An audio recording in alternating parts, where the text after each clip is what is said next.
Tsushima is a real place, a Japanese island located between the Japanese mainland and the Korean peninsula.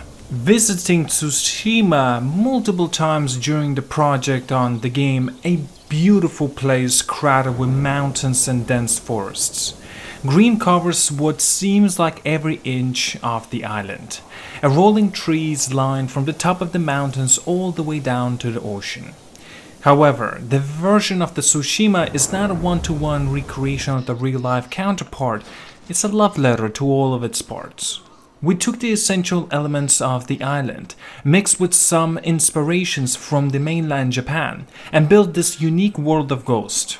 During the trips, they have recorded birds and nature sounds and photo-scanned leaves with Tsushima Island and used them in the actual game. This was a way for them to bring a title piece of the real island of Tsushima to you. The map is divided into 3 regions filled with more than 40 diverse biomes and hundreds of points of their interest. The goal when building an open world game is always, if you can see it, you can reach it, with a few exceptions as possible. You will journey through the lush forests, cross boggy swamp lands, and enter into frozen mountainous landscapes. Collected with so many references from the movies, games, paintings, and even travels posters to draw inspirations.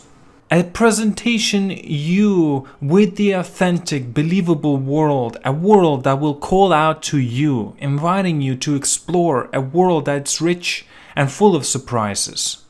The world of Tsushima is built around 2 pillars, natural beauty and the man-made order. While exploring the world, you may follow a string of torii gate to a forgotten shrine, assault of the fortified castle, or find an abandoned fishing hut near the water.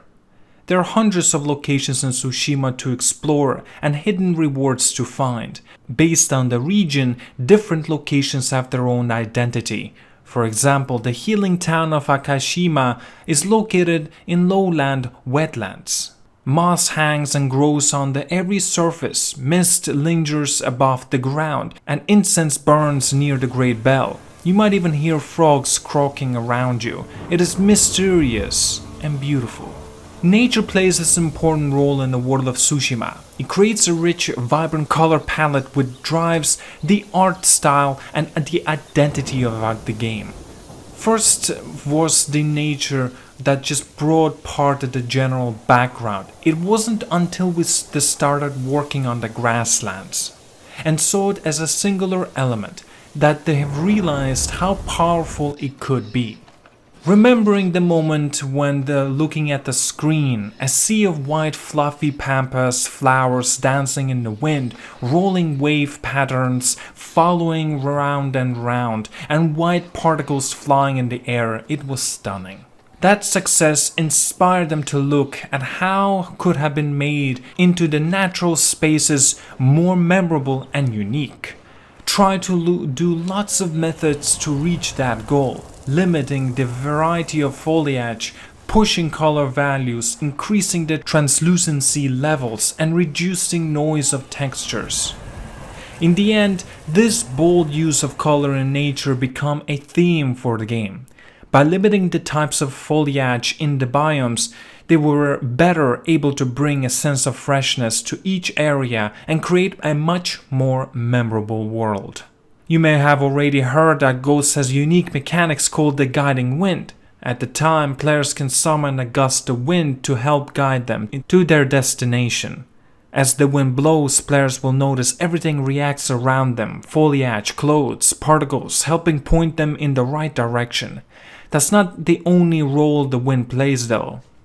Imagine a classic samurai movie scene, 2 samurai warriors standing in a grass field, raising their swords and staring at each other, both perfectly still, holding their breath, waiting for the next move. Behind that stillness is a world of motion. Grass is waving, leaves are flying through the air, cloth is blowing in the wind, and rain is coming down from sky, tapping every surface. As tension increases, we want our world to reinforce that feeling, static versus movement, and lead you to have that true cinematic moment. During the years it took to build the version of the Tsushima, they have faced plenty of different challenges. The biggest one was the scope. As the larger the game we have been ever created, can you imagine if we needed to place every single blade of grass by hand? What if we then needed to change the type of density of the grass later? We've not been able to finish, so we made a procedural tools that would allow us to build a massive world unbelievably fast and would still be really flexible if we wanted to change our minds later on. These tools allows them to be more creative and expressive in our artistic choices. Tsushima is rich in density and variety. It's also constantly changing. You may be standing at the top of the cliff and you see a big storm on the horizon. You could be crossing a bridge as clouds cover the sun and rain starts to drop unexpectedly. You could be sneaking around a Mongol's war camp on a misty night, but moments later end up watching a beautiful sunrise on the ocean shore with your horse. Is dynamic. Exploring the world of Tsushima is a core part of the gameplay, has treated the environment like a living character, one that's breathing, moving, and has her own personality, and it's charming and plentiful. There are so many stories the world wants to tell and surprises to discover.